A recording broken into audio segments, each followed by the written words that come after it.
publishes war plan group chat. Revealing that Defense Secretary Pete Hegseth revealed specific times. Vice President jumps on Greenland trip. I'm going to join him. 1 year. Holy hell. Since Baltimore Bridge collapse. Good morning. I'm Steve Kathan. With the CBS World News Roundup, The Atlantic magazine has just published the U.S. military attack plans that were in a group chat that included the magazine's editor-in-chief. The magazine said it took the step after the Trump administration repeatedly denied that any classified information was in the unsecured chat. CBS's Ed O'Keefe. Journalist Jeffrey Goldberg has published more from those group texts he was accidentally included on, this time revealing that Defense Secretary Pete Hegseth revealed specific times, locations, and weapons or aircraft used for those March 15th airstrikes on Houthi rebel targets in Yemen. Among other things, it said that at 12:15 Eastern Time, F-18s would launch the first strike package toward Yemen. At 1:45, a trigger-based F-18 first strike window would start. The Atlantic says that it is publishing the information because there is a clear public interest in disclosing the sort of information that Trump advisors included in non-secure communications channels, especially because senior administration officials are attempting to downplay the significance of the messages that were shared. On Newsmax last night, President Trump downplayed the affair and attacked the journalists. So there's bad news if the Atlantic is failing us, they're going to be out of business soon. His national security advisor, Mike Waltz, owned up to the mistake on Fox News.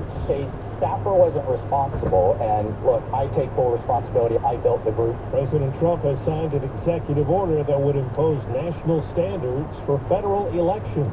President Trump's order requires documentary proof of citizenship to register to vote in federal elections and demands that all ballots be received by Election Day. There's no justification for this, let alone any legal basis for the claims of authority. Election law expert David Becker says it is individual states that have the authority to set their own election rules, not the president. We've never seen anything like this from a White House, an attempt to impose White House requirements on states who have the constitutional responsibility to run elections, and I expect there will be a lawsuit forthcoming pretty soon, and it's likely to be successful. Matt Piper, CBS News. Homeland Security Secretary Kristi Noem plans to visit the maximum security prison in El Salvador that's holding more than 200 Venezuelans who were deported from the U.S. earlier this month. They were characterized as criminals and gang members. CBS's Lilia Luciano. The Trump administration's use of that Alien Enemies Act, an 18th century wartime authority, is currently blocked by a federal judge. But in an overnight filing, the DOJ argued the order to deport those Venezuelans was not in defiance of the judge, as once the planes were outside the U.S. airspace, they became a, quote, military matter, and its sole authority sits with the President of the United States as Commander-in-Chief. Denmark's foreign minister now says he welcomes the U.S. decision to limit a delegation's visit to the territory to an American military base. Previous plans drew sharp criticism. And now Vice President Vance says he will accompany his wife on that trip, which he says in a social media video is important. A lot of other countries have threatened Greenland, have threatened to use its territories and its waterways to threaten the United States, to threaten Canada, and of course to threaten the people of Greenland. So we're going to check out how things are going there. Ukraine's President Zelensky says new Russian strikes are a clear signal Moscow is not pursuing peace. Says Russia launched over 100 drones overnight just hours after agreeing to halt strikes in the Black Sea and on energy sites.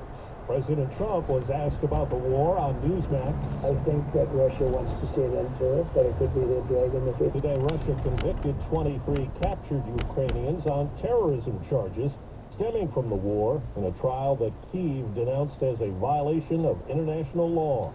Dollar Tree says this morning it's selling Family Dollar to a pair of private equity firms in a deal worth about $1 billion. March heat records have tumbled in much of the West. Palm Springs, California hit 100 degrees yesterday. Portland, Oregon reached its earliest 80-degree day since 1947. CBS News Bay Area meteorologist Jessica Berg says the heat is moving east. 15 degrees above average temperatures throughout this afternoon in areas like New Mexico, Arizona, and all the way up into the Pacific Northwest. It's coming up on 5 minutes after the hour. Well, that's today's news. I didn't hear any good news, did you?